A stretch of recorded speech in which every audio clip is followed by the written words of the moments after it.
वक्त की सबसे बड़ी खबर आ रही है कानपुर देहात से। एक और ज्योति मौर्य बनी कानपुर देहात की महिला नर्स, जिसको पति ने कर्ज लेकर पढ़ाया। नर्स बनते ही पत्नी ने फेरा मोए, कहा ड्राइवर के साथ नहीं रहना है। प्रयागराज में ज्योति मौर्य और आलोक मौर्य का मामला अभी पूरी तरह थमा भी नहीं है कि कानपुर देहात का दूसरा मामला भोगनीपुर कोतवाली क्षेत्र के ढींग गांव में मामला सामने आया है।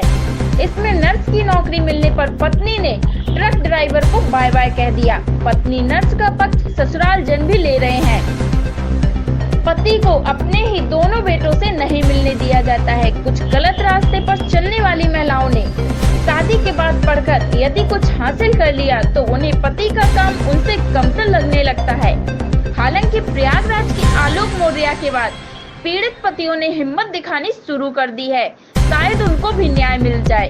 भोगनीपुर कोतवाली क्षेत्र के ढींग निवासी राम कुमार ने बताया कि वह ट्रक ड्राइवर हैं।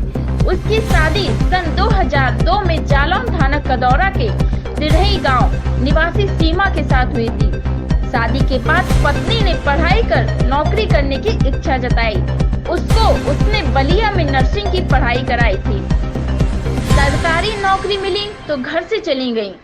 उसके 2 बेटे हैं। पत्नी की पढ़ाई पूरी कराने के लिए कर्जा लिया था, जिसकी भरपाई कर रहा हूँ। पत्नी को कहा नौकरी मिली, ये भी नहीं बताती। पिता से कहा था कि उसे सरकारी नौकरी मिल गई है। घर से सामान लेकर चली गई थी। 3 साल पूर्व पिता की मौत में आई थी, तब उसने कहा था कि वह तुम्हारे साथ नहीं रहना चाहती। ससुराल जन मारपीट भी करते हैं। तब से आज तक नहीं आई और बात भी नहीं करती। प्रशासन से कई बार फरियाद की, लेकिन उसे महिला होने का फायदा मिला। आज पत्नी और बच्चे कोई भी साथ नहीं है। झांसी, ग्वालियर, कानपुर में नर्स की नौकरी करने की सूचना मिलती है। पत्नी के भाई भी बहन का ही पक्ष लेते हैं। ससुराल जन उसके साथ मारपीट भी करते हैं। आप देख रहे हैं न्यूज़ 92, ब्यूरो चीफ विजय गुप्ता की खास रिपोर्ट।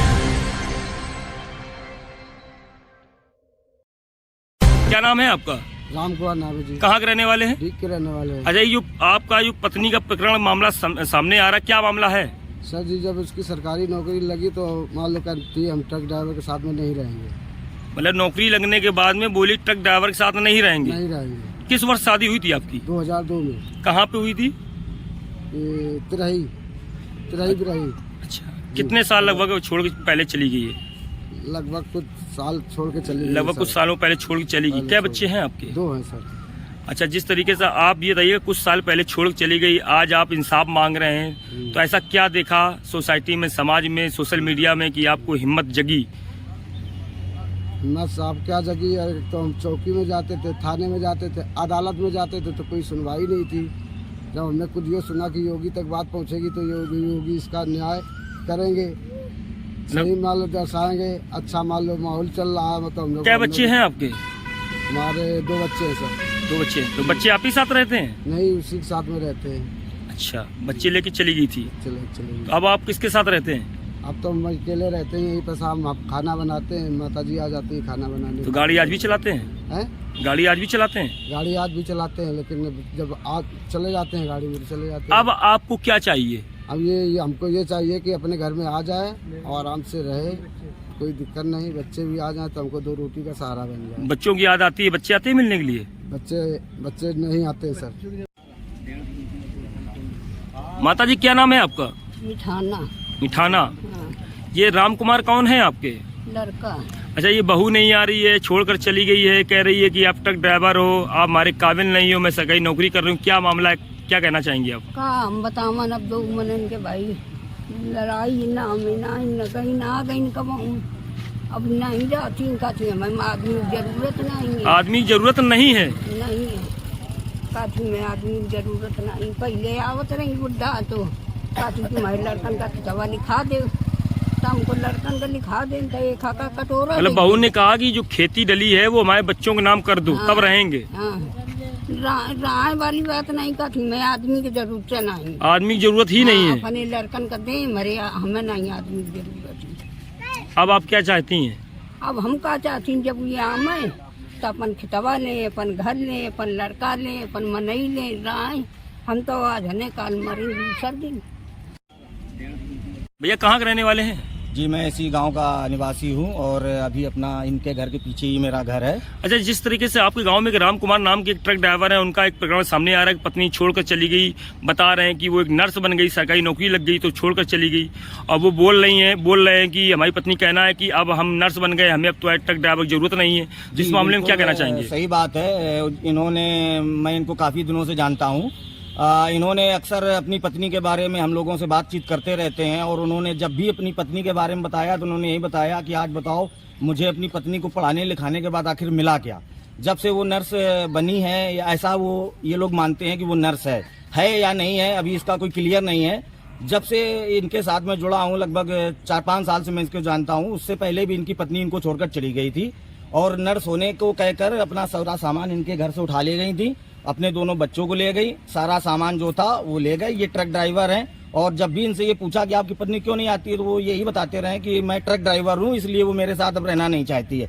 वो एक सरकारी जॉब कर रही है, करती है या नहीं करती इसका भी कोई क्लियरेशन नहीं है। जिस तरीके जनपद में और देश और प्रदेश में एक सोशल मीडिया में अभी लगातार खबरें देख रहे थे कि ज्योति मौर्य मनीष वाला मामला चल रहा था। जी बिल्कुल, जैसा कि आप हम लोग अभी सोशल मीडिया में देख रहे हैं कि एसडीएम ज्योति मौर्य और आलोक मौर्य एक ऐसा शख्स है जिसने इन सताए हुए पत्नी के सताए हुए पति, जैसे कि ये राम कुमार जो ढीक के निवासी हैं, ये अपनी पत्नी के सताए हुए पति हैं।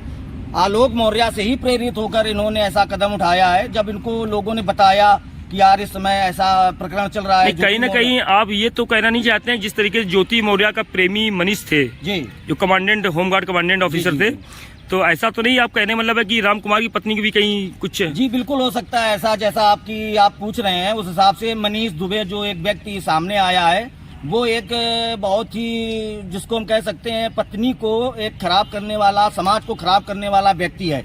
ऐसे व्यक्तियों की पहचान करना बहुत जरूरी है। पत्नियां जो होती हैं ऐसे व्यक्तियों के संपर्क में जब आती हैं तो वो उनको तरह तरह के प्रलोभन देते हैं जिससे वो पत्नियां अच्छे पतियों को छोड़कर इन लोगों के झांसे में आ जाती हैं। तो और सरकारी नौकरी करने के बावजूद भी जो सरकारी नौकरी कर रहे हैं वो लोग महिलाओं का ज्यादातर हमें लगता है कि शोषण ही करते हैं। अच्छा, इनके बच्चे लगभग कितने हैं, कुछ जानकारी है क्या? हाँ, हालांकि जैसा कि इनके परिवार के बारे में मुझे जानकारी, इनके 2 बेटे हैं। एक बेटा इनका 18 साल का है और दूसरा कुछ छोटा है, उसकी मुझे क्लियर उम्र नहीं मालूम है। पर ये काफी परेशान व्यक्ति है। इनकी एक बूढ़ी माता जी हैं, वो इनको खाना बनाती हैं। जब ये ट्रक से आता है तो खाना उनकी माता जी इनको बनाकर खिलाती है। और इनका घर ऐसी स्थिति में है कि कोई देखने सुनने वाला है नहीं। घर होता है पत्नी से, जब घर में पत्नी ही नहीं आती है तो घर का ये क्या करेगा। अच्छा, अब आप क्या चाहते हैं, किस तरीके से इस राम कुमार को न्याय मिले? और मैं तो ये चाहता हूँ कि आज जिस प्रकार पूरे देश में, प्रदेश में ज्योति मौर्य, आलोक मौर्य और ये अपने मेहता ब्लॉक में कानपुर देहात में ही अर्जुन कुशवाहा की पत्नी सविता मौर्य जो कि देवरिया की निवासी हैं, उन्होंने भी अर्जुन कुशवाहा के साथ ऐसा ही किया, जो कि बहुत गलत है। आजकल महिलाओं की नौकरी डायन बन चुकी है, जैसे कि महंगाई डायन बनी हुई है, उसी तरह ये नौकरी भी डायन बन चुकी है जो परिवारों को खा रही है। कहीं ना कहीं आपको कहने मतलब ये है कि आज के समाज में, सोसाइटी में जो पति हैं वो अपनी पत्नियों को नौकरी ना करवाएं। आज की समाज में नौकरी कराना जरूरी है, महिलाओं को हमें आगे लाना जरूरी है, पर उन महिलाओं से भी बचकर रहना है, पतियों को सचेत रहना है। आजकल पति, मैं देख रहा हूँ समाज में, फील्ड में मैं भी घूमता हूँ, मैं देख रहा हूँ कि पति आजकल कुछ जागरूक हो गए, जैसे कि राजकुमार। इन्होंने भी इस माहौल को देखकर ही तो ऐसा कदम उठाया है। 15 साल 16 साल से इनकी पत्नी घर नहीं आई थी और जब इन्होंने देखा कि समाज में इस तरीके की कहानियां रोज आ रही हैं तो ये भी पीछे नहीं रहना चाहते हैं। ये भी आलोक मौर्य की तरह अपनी बात सरकार तक पहुंचाना चाहते हैं। इन्होंने जो हाथ जोड़कर योगी जी, मोदी जी से ये प्रार्थना की है कि इनकी पत्नी को वापस लाया जाए। अच्छा खासा इनका परिवार है, ट्यूबवेल है, इनकी खेती है जो कि हाईवे पर है, झांसी कानपुर हाईवे पर इनका ट्यूबवेल है, इनकी खेती भी है, अच्छा खासा परिवार है। और भी 2 बहुएं इनकी परिवार में, वो भी तो यहाँ रह रही हैं।